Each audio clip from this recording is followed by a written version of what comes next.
koutou te whānau. Tuanau ki te mihi atu ki a koutou. Ka tuau kia timata I tō tātou nei kaupapa me te taikarekia. Nā reira, tīkina tūrā te pūtake o ngā kōrero I te wālanga, tīkina tūrā te hautapu o ngā ariki. Kauwhatatia tāne te wālanga ki runga kia nei, wānuku, kia koi te matapunanga, maiangi te matapu I hoiho, kia whakamau ai kia tīna. Haumi e hui ei, ka heki e. Ka tira ko tēnei te mihi nui, nā oku tarau poto me poto nei oku mihi. Engari, ko tēnei te mihi atu kia koutou, ko tae mai I tēnei ahi pō, ki te whakarongo ki ngā kōrero toku koro. Nā reira, tēnei te mihi nui, tēnei te mihi kia koutou. Ko pukikaroro, ko pukiarenga ngā maunga, ko tamatea te awa, ko mahu ki te rangi, te waka, ko ngā tifātua, te iwi, ko ngai tāhu te apu, ko marino hui apo toki hunga. Nā reira, tēnā koutou, tēnā mai tātou. Kia ora. Mana wāta. Te aroha, te whakapono, me te rangi Māori e tātou e. Kia ora. Were you able to hear Marino back there? Yeah. Quite well? Well, I'm probably I'm a bit unused to the old microphone, so I'm just going to speak to you, if that's okay. So part of the, welcome everybody to the, what do you call this? The winter? Whatever you want. Oh, this is the winter series this whole week. There are all sorts of activities happening in the museum here at Mangawhai. Some of them during the day, and there's 2 lectures. This is just a part of a lecture. I think there's a couple of lectures during the course of this week. Okay, so I'm just going to briefly explain what those slides are. I'm not sure that you can see the wording back there, but I'm going to start with around the Battle of Ranganui. Now, the Battle of Ranganui happened about 1807, and Ranganui is a little settlement right on the coast, just north of Dargaville. And so, preceding the Battle of Ranganui, at a pā on the Otamatia River near Tinopai, there's a pā there called Pakairangi. And at Pakairangi, Pokaia and his son and a man called Tā Oho came down. There were some activities in the pā there. The pā was the pā of Te Ika-a-Ranga-nui. Te Ika-a-Ranga-nui is the ancestor or the father of Paikea Te Ika-a-Ranga-nui. The Paikea whānau are a large whānau around Otamatia. So Te Ika-a-Ranga-nui, his pā at Pakairangi. What happened was that Pokaia and his son and Tā Oho were outside the pā, and his son was killed in a skirmish. Pokaia said to Tā Oho, I'm relying on you, I'm looking to you to get utu. And a year later, when he inquired, nothing had happened.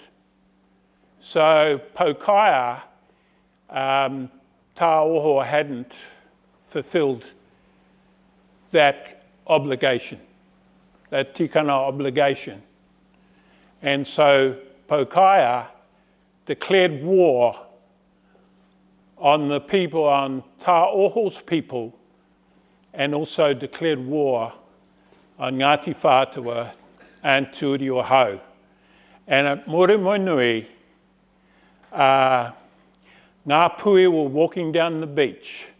Ngā Pui had already sussed them out and had sent spies into their camp and knew where they were going to be, and they walked down the beach and they stopped at Mangawhai for a breakfast. And who was waiting there for them? The Confederation tribes of Ngāti Whātua were there hiding. And there was a rout, and Tā Oho drew a line in the sand and said, we don't chase ngā Pui across that line. We don't go across the line to chase them.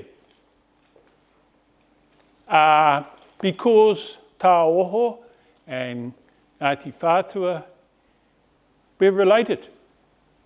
We're related to the other side. And so they stopped chasing them, but it was a rout. Hongi was there.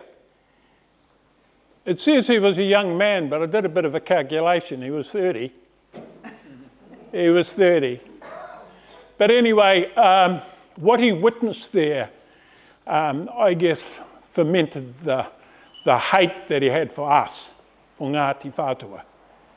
Because what he witnessed was, as his older sister Waitapu led a rearguard action so her younger brother could escape, he looked down on what was happening and he witnessed her brutal murder. And it was brutal. Ngāti Whātua stuffed the sand in her uterus. That was the end of the line for future generations. So Hongi saw this. His brother Hauwawi also died at that battle. So he escaped.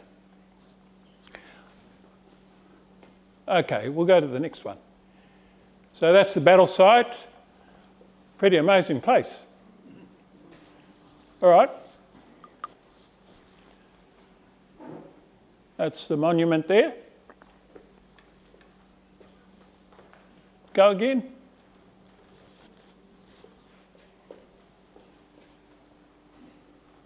Okay. So in about 1820, Hongi went to England. In 1821, he went to England. He spent a year there. He met the king. He met all the nobility. They loved him. The king gave him a full set of armour, which he brought back, and often went into battle with this, I don't know what he looked like, or whether he had, probably clanked a bit. But anyway, he had this suit of armour. He was also given a whole lot of presents. Now, he went to England on a boat with his mate and with a missionary, an Anglican missionary called Thomas Kendall. And Thomas Kendall already had a reputation as a gun runner. He supplied guns, sold guns to Māori, and provided the lead balls and the powder to make it all happen. So Thomas Kendall went with him to England, and when they came home, after a year, they come via Sydney, Australia, and that's when Hongi cashed in the presents. What I also understand from history, although this is not very well documented, Thomas Kendall took out a bank loan. And Hongi ended up with 500 muskets and lead balls and powder. So how are we doing these? You want to go to the next one? Okay. So over the course from 1921 or 22 until, 1821, 22 until 1825, he perfected his strategy and we know that this is a part of the Musket War. And the Musket War actually, you know, just very briefly, went on for 30 years. And the numbers of Māori that died in the Musket War, something like 50,000. Not just here, and not just in this area. So, yeah, he cashed in, kept the suit of armour, came back to New Zealand with muskets and all the paraphernalia. And then he decided to test his musket strategy on other tribes. And where I once lived in Tainui, nearby was a pa called Mātakitaki, and that's where he came in 1822. And the Tainui people had never seen muskets, and there they were, 50 metres away doing the haka and getting their heads blown off. They'd never seen this. They wondered, what the hell is this thing? And so during the course of that, so Hongi worked out a similar strategy in Hauraki. He worked out a similar strategy in Te Arawa, but keeping us in mind, because we were his intention. Now, just to understand a little bit about what utu is. So utu is, it's pretty much or pretty similar to an eye for an eye and a tooth for a tooth. It's about reciprocation. Now, in this kind of way, it might be you buy me 2 pies. Next thing, I have to buy you 3. You know what I mean? And by the time we're finished, we're eating 12 pies each. Great. But, that's the reciprocation thing. And so some of it's a bit odd. Some of the incidences of utu, for me anyway, in this modern era, it's hard to understand.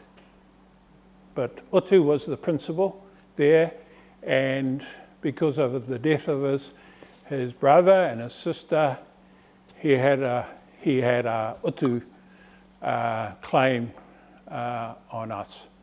So just very briefly, we'll go through the Battle of Te Ika-a-Ranga-nui. So that's the battle site. That's one photo of the battle site. Now the battle site is on the Mangawhai Kaiwaka road as you go down into the dip and up the other side, and where that battle site is, it's on the farm of John Boma. So it looks pretty harmless, doesn't it? Looks pretty harmless. So we say that there's all sorts of numbers, but we talk about how 1,000 of our people died. We had 3 muskets, I think, maybe blunderbusters they were. I've heard their names. One was called the Shade of Kaihiwi, but 500 against 3. Mostly we had tefa and mere, and we had hand-to-hand weapons. So it took a few weeks to set themselves up for the battle. One of our rangatira, Murupainga, says, let's go to Mangawhai while they're on the sea, and let's throw some rocks at them, And somebody said, actually, Manako Refa said, no, that won't work. So Ngā Pui, they brought their walkers in, and they were there for quite a few days setting themselves up. There was a time where Ngāti Whātua went on a burning raid and burned some of the waka. I read once a eyewitness account from a woman whose mother, as a 13-year-old, was on the battle site. She was 13. And her mother accounted that actually when Ngāpuhi came down, there were 50 waka at least. Somebody had to carry the pots and pans and the frying pans and all of that. There was they had to feed 500 people. So we don't kind of think about that too much. But that's what happened. Okay, so I'm now going to get into the aftermath. And there's quite a bit to the aftermath of the battle. Now, my great-grandfather, Wiapo, was a teenager then. And so the rangatira of Ngāti Whātua decided to uplift the young people and put them out of harm's way, out of the way of Ngāpuhi. They uplifted them, and men and women, because they were the future leaders of our hapu. So my great-grandfather, knowing his ancestral link to a Waikato tribe, Ngāti Tahinga, which were previously in residence here in the Kaipara, their land was on the south side of the Oruawharo River, and in about 1600, that hapu uplifted themselves and they went down and lived around the Ragland area. And so in 1825, nearly 200 years later, my great-grandfather reached out to them, and they supported him and other members, other young people, and they stayed there with them for nearly 15 years before they returned just prior to the signing of the Treaty of Waitangi. So that was something that was organised. So there we are. Okay, another very prominent, can you go back? Another prominent ancestor, his name was Wirimi Tupini, and what he did, he ran from the battle site and ended up in Auckland. And lo and behold, he walked past the wharf and there was a ship there, and it was going to Tasmania. So he got on board and went there. And he in fact also came back just before the signing of the Treaty of Waitangi, about 1838.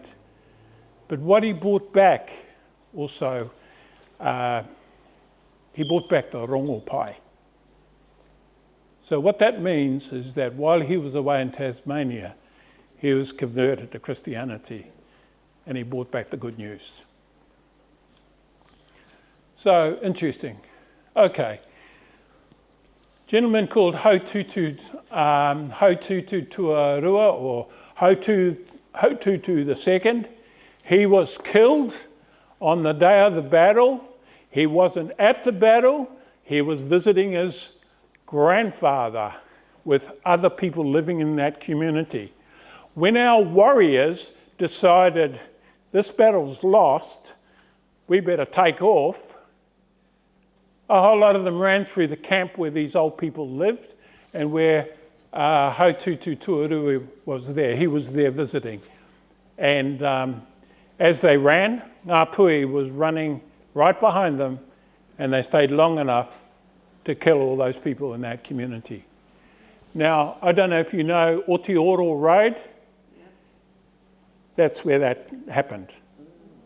On the northeastern corner of Otioro Road, where the Hakoura River comes down.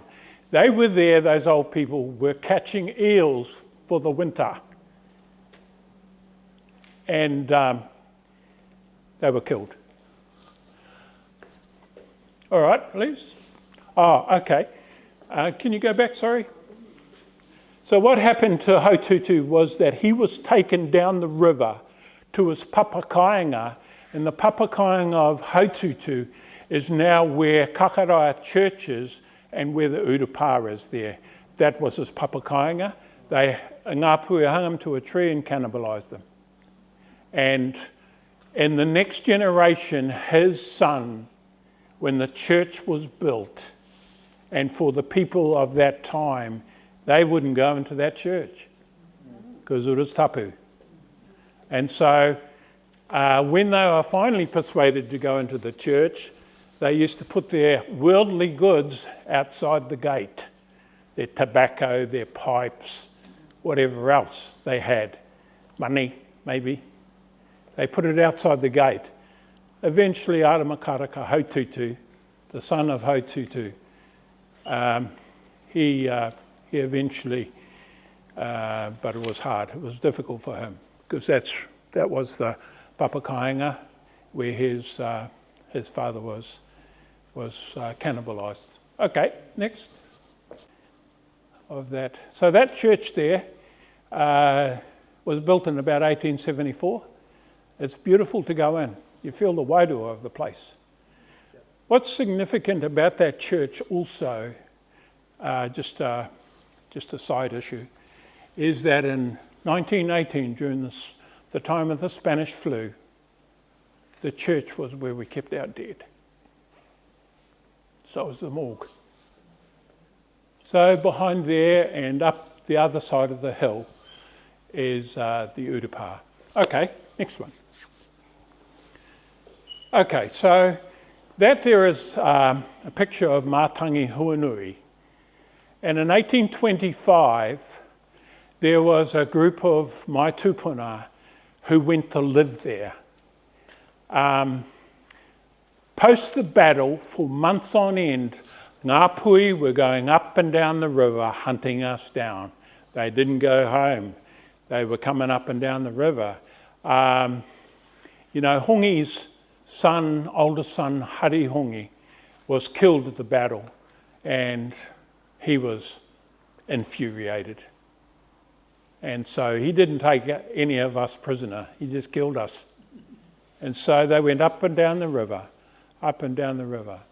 Now, I've just recently gone to that pā, and when I heard the story, I supposed that the pā must have been lower than the river because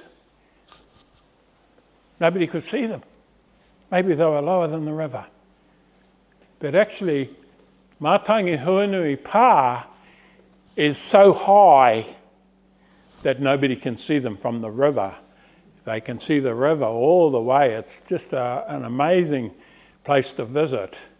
And behind the pā there are rows and rows of old karaka trees. And when I went there, the berries were yellow. And our people lived on those berries because they couldn't go to the water. They were scared to go to the water. But Mātangi Huanui, it's a blast. It's beautiful. And I can see. And so that's directly across from the Otamatia Marae. And so you can see it, but you can't see anybody walking around because they're back a bit. And so our ancestors, I had a great-great-grandmother, I had a great-great-great-grandmother, I had a great-great-great-granduncle and his daughter lived there through the whole of this conflict and survived. I'm glad they survived, otherwise they survived. And so that's Mātangi Huanui. That's what it looks like in the summer. not very green then. Okay, please. Okay, so post the battle, Ngāpuhi appointed 3 emissaries to provide governance for these areas, because it says that our people were no longer here, they'd gone. And so Ngāpuhi appointed 3 emissaries in terms of governance purposes. The intention of Ngāpuhi wasn't to raupatu the land. They didn't want to live among our ghosts and our kehua. So the intention wasn't to raupatu the land, but they gave it to 3 prominent men who were both Ngāpuhi and affiliated to Ngāti Whātua. I don't think any of the 3 actually were involved in the battle. I think they avoided the battle. They were elsewhere. So in the Orua Wharo area, they appointed a man called Parore Te Awha. We've got a photo of him in the next slide. So he was appointed as the manager of Orua Wharo. A man called Te Ika-a-Ranga-nui from Mangawhai, a rangatira there, was given the governance of Otamatia. And another man called Moitara was appointed to manage the whenua at Pautor. So there they were. It's quite hilarious, some of what they got up to. They sold off land that the people that they sold it to could never own it, could never take it over. So that was how it was. And so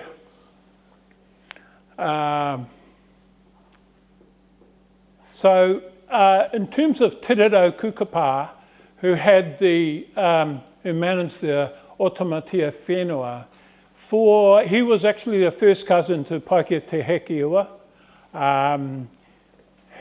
His father and Paikea's mother were sister and brother, and so him and Wiremu Tipene were there to see if they could get it back. But it took nearly 25 years to get all the land back. And it was only at the tangi of Paikea Te Hekiua's 3rd wife, and Te Ika-a-Ranga-nui attended that tangi, that as a parting gesture, he gave the land back. But there was a lot of conflict. There was all sorts of things going on. And there were, at places like at Topani, for instance, our people started to build paths there because they thought they were going to get invaded, that these people were going to come over. So they built a couple of paths there, and they built a whole lot of waka that were very quick. They weren't big waka, they were smaller waka, so people could be transported very quickly out of the area, so they could evacuate or exit if Kukapa or Te Ika-a-Ranga-nui was to turn up.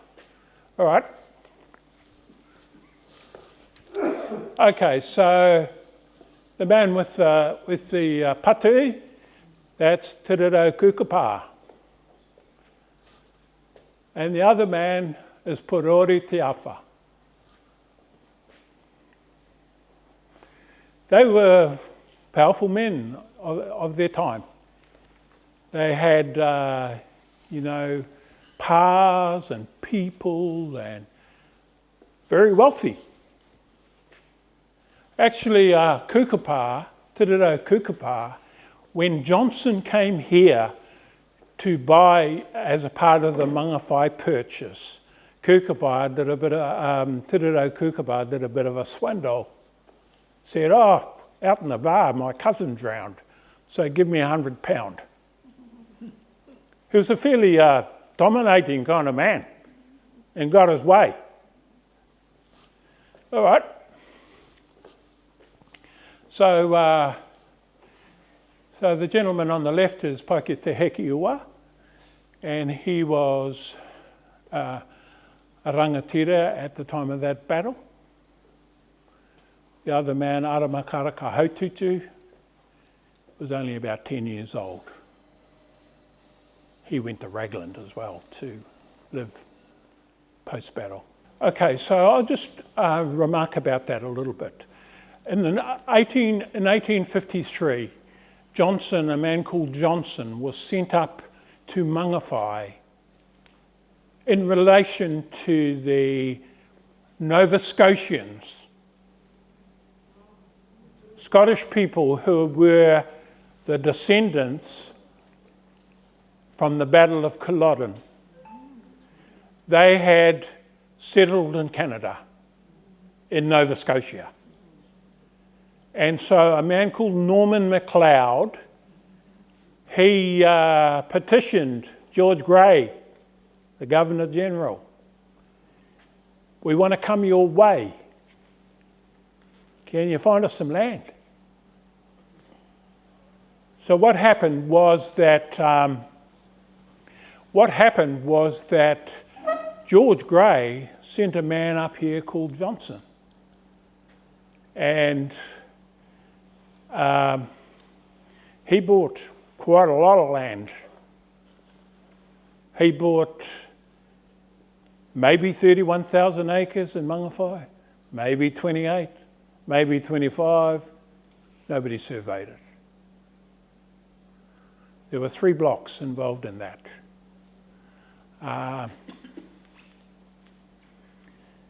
8 pence an acre the land went for. This guy used to drive a hard bargain. 8 pence an acre, and with the condition that 10% of the profit of any sale, I'm not sure for how long, whether it was infinitum, was to be set aside for Māori infrastructure, hospital, school, whatever. 20 years later, they made the first payment. £400 it was. A scholar lately has done a bit of a calculation on how much was sold during that 20 years, and he thought the sum should have been £1,000, in fact.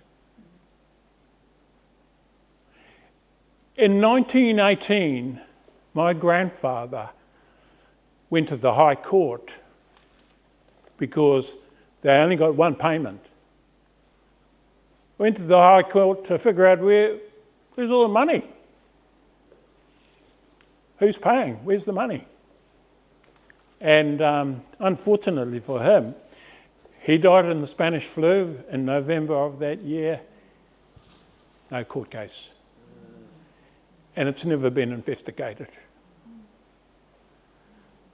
On the deed of title, I see my great-grandfather's name. He was a signatory to the purchase, the Mangawhai purchase. There are lots of people there. It's actually one of my hapu, the Ngai Tāhuhu people. You don't hear their names much nowadays, but they were tangata whenua here. Ngai Tāhuhu, tangata whenua. My granduncle made this statement in the Māori Land Court. He says, you see the names of these people, and not all of them whakapapa to Ngai Tāhuhu, but they're there because 25 years later at the Battle of Te Ika-a-Ranga-nui, they stood side by side.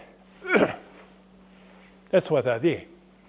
Not because of ancestry or that whakapapa connection.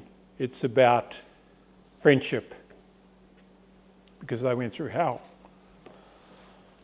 So there's lots about the Mangawhai purchase. There's the purchase at Waipu at the same time, exactly the same time. There's the purchase of Ruakaka. These blocks were massive. In the end, the Nova Scotians didn't want to come here for some reason. They chose to go to Waipu, as we all know. That's where they ended up. Each block of land that was bought in that way, it was a little bit bizarre, the way that George Grey had put this into law. You know, you couldn't come to me and say, hey, I like your bit of land, here's a few bucks for it, eh? No. All the land that was sold was through a government agent, and Māori had no choice. And it was illegal for Pākehā to negotiate directly with Māori. Now, after paying 8 pence an acre for the Mangawhai purchase, within, so that the Mangawhai purchase was concluded in March. By September of that year, the government was selling it to the settlers for 10 shillings an acre. What I read about it, what I understand about why Grey, did this, this was the law, was he said it was a good way to colonise. That's his words. What was happening also is that Māori had a choice of putting aside each block of land they sold, they could put aside a reserve for themselves, where they could set up their papakainga and that kind of thing. Mangawhai, there are no reserves. In other places there are. All right? Okay, so we're going on. So, Ngāti Hine Rangatira, his name was Kawati. Kawati, he was very powerful Ngāti Hine tūpuna. And I don't know whether I've got this story wrong or right, but anyway, he took on some of the survivors, Ngāti Whātua people. He had Ngāti Whātua people living with him up in Waioomio. And one day, Hongi turned up and knocked on the door and said, hand those people over to me. I want to kill them. And Kawati said, you can piss off. And if you cause any more trouble, we'll run you out of this valley. And so Kawati stuck his nose out for us. And down Highway 16, there's a marae down there, one of the 5 marae of highway of the South Kaipara area. It's called Puatahi. And as you go down, so Kawati, when everything was quiet, he said to his nephew Mate, take those people home. And so that's what happened. Mate brought Ngāti Whātua back to Puatahi. And when you look at their names, so I see records of Mate there in the 1840s. I see him there. He converted. He was a Protestant, very strong in the Protestant faith. And there are whānau there now who they carry the bloodline of Ngāti Hine. And actually, when they do the land claims, in the middle of Ngāti Whātua, you've got hundreds of acres that belong to Ngāti Hine. And they still recognise that, and it's still something. And so you've got the Nahi family, you've got the Hepana family, you've got native Glavish's family, they all whakapapa te Ngāti Hine. So those people are very much part of us. In the 1850s, there was a huge amount of development in this area. The amount of settlers was just going off big time, all looking for land.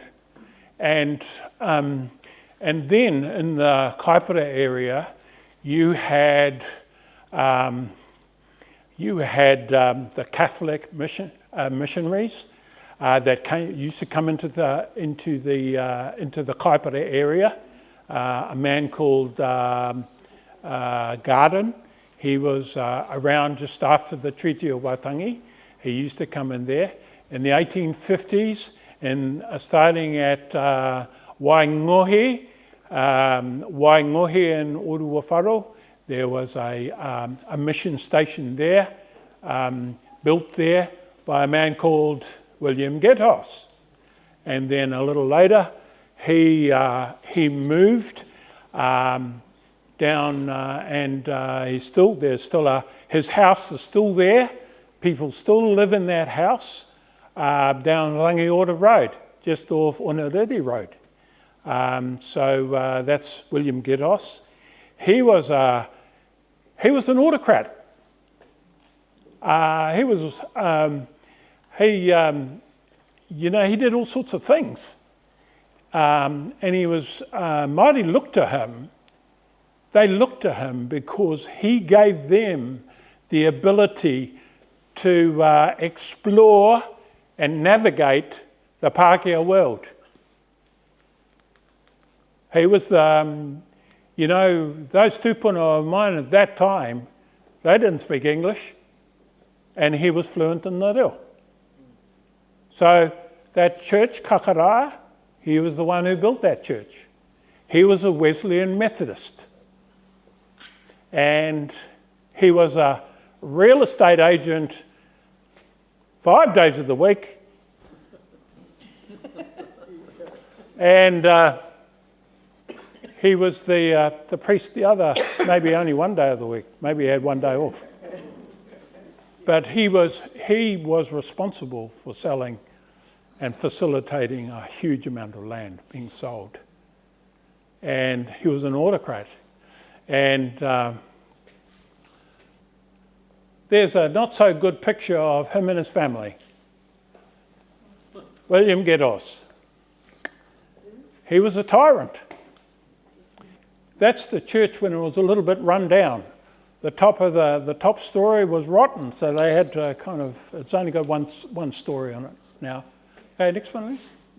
Okay, now I just want to remark about this. This pare, which goes across the door, was on one of our houses, one of our ancestral houses. And in 1870, Gettos sold it for Bibles, they say. 2 years ago, my son was in England, and the first night of their visit, he went with a group of Māori from New Zealand looking at alternative energy, and they had a feed with the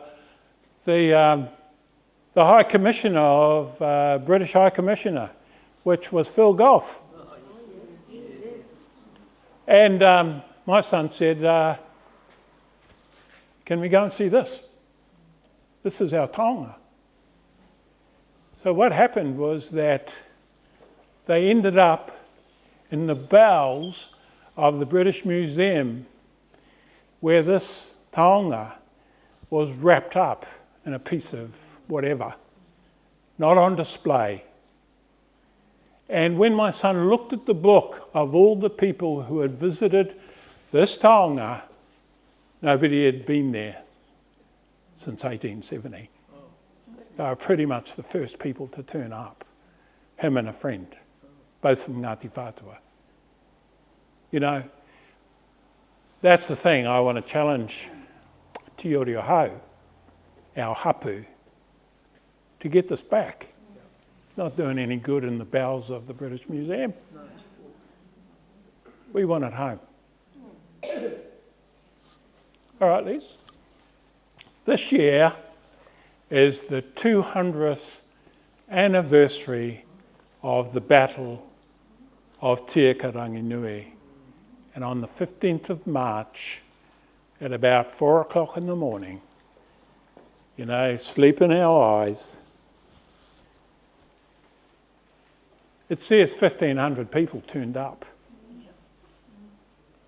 Pretty mind-blowing. Oh, just the ihi and the wehi there, the occasion, you know, and to see what happened. But primarily what happened there, what was really important for us, because, you know, we have friends who are Ngāpuhi, we have relatives who are Ngāpuhi. We needed to let our mamai go. Otherwise, what? We've got another 200 years of this. So that was what happened. On the 15th of March, we all met, and it was a logistic. Whoa, people coming, buses going in all directions, people turning up. It was something. There were MPs there. I saw Paul Goldsmith. But on the previous Waitangi Day up in Ngāpuhi, we laid the take down for Ngāpuhi to come. So that's what happened. They turned up. So that process of letting go, you know, whakaoho, to waken, to have insight. Prior to this meeting on the battle site, we had wānanga. People could attend, just so they could understand what was going on. Maybe they could, share some of their own family history or whatever. But they had this opportunity to awaken. So the occasion was also an occasion to whakatea, to mourn.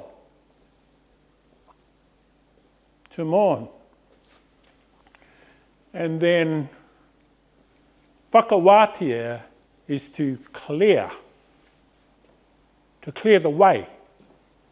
Maybe karakia, maybe kōrero, maybe whatever that helps to clear the way. Having Ngāpuhi guests helps to clear the way. And then finally, whakaora, the need to heal, the need to let go, the need to move on. And so that's what happened. That was a part of and there was various things that happened. And we had this huge big screen, 2 screens in the middle of the paddock, and we could see what was, that lot were doing this, and different ones were there, doing karakia and whai kōrero, and just to fulfill the requirements of those 4 principles. All right, what's next? Okay. So, there are some of the people who were there. And beautiful little, they were there. I see my son there and his friends, and they're singing, and they're doing whai kōrero. The women are doing karanga. All right. So I got one, that's my moko. He's 5. Probably will never see anything like it.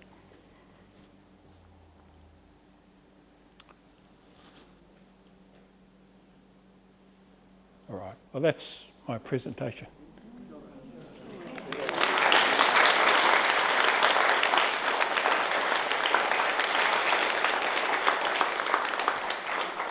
You want to close in karakia for us?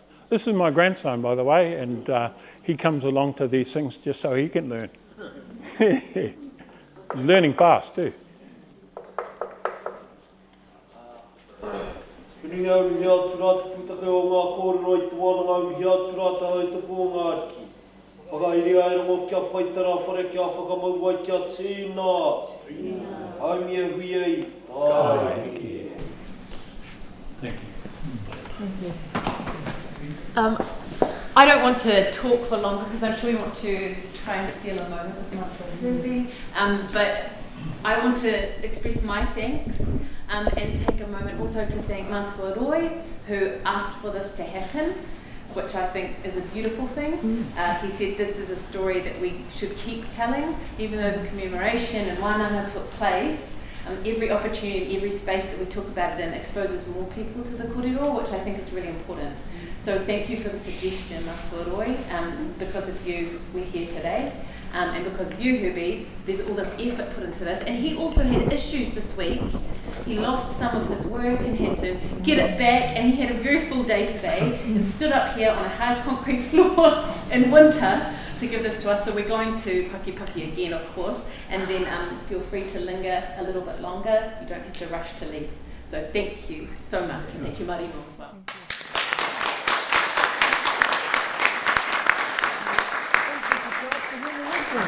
Ati e mauri ora, whai au te marama, mihi tuatai ki te rungarama nāna noi, o mai ngā mea katoa, kia mātano re tikana mihi ana kia koe pā, tautu rā Ranganui rā mo papatonu, ngā ina tō Kaiwaka nui, tautu rā ki tērā o ngā tātai tūpuna, te tini me te mano, koutou te kāhui nui te pō, koutou hare atu rā, tautu rā kia tātou ngā tini mātā waka, no ngā hau e whā, tēnā koutou katoa.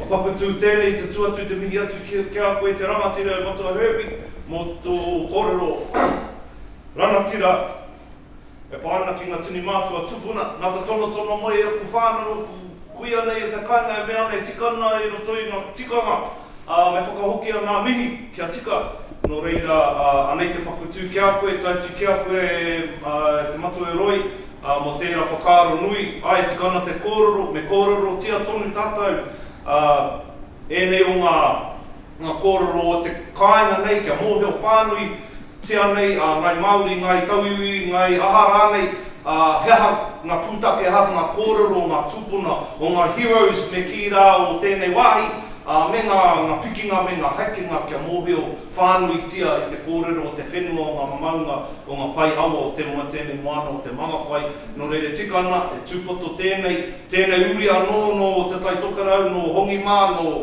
pokaia mā, no reire tikana, e tuanau ki raro i te korowai o te rangimarie, kia whakawhiti tonu ngā kōrero, neire te rangatira me tō whānau kāhui katoa, ngā mihi rangatira kia koutou, me te tumanako kia puawai tonu e ngā kōrero ki roto i te hinengaro, te ngāko, te wairua o te ira tangata, no reire te matua, kei te mihi, atu kia koe. O tira kia tātou katoa. Maku e mihi atu kia koutou te haiwi Māori.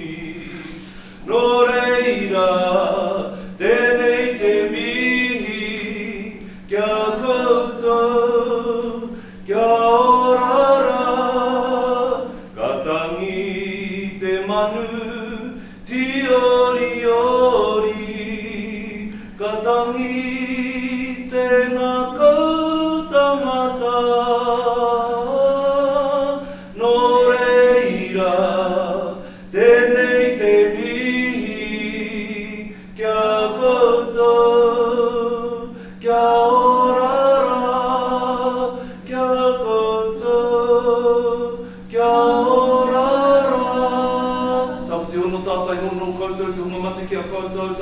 tātai hono tātou te unga hura ki a tātou, uri noa. Tēnā koutou, kia ora tātou katoa.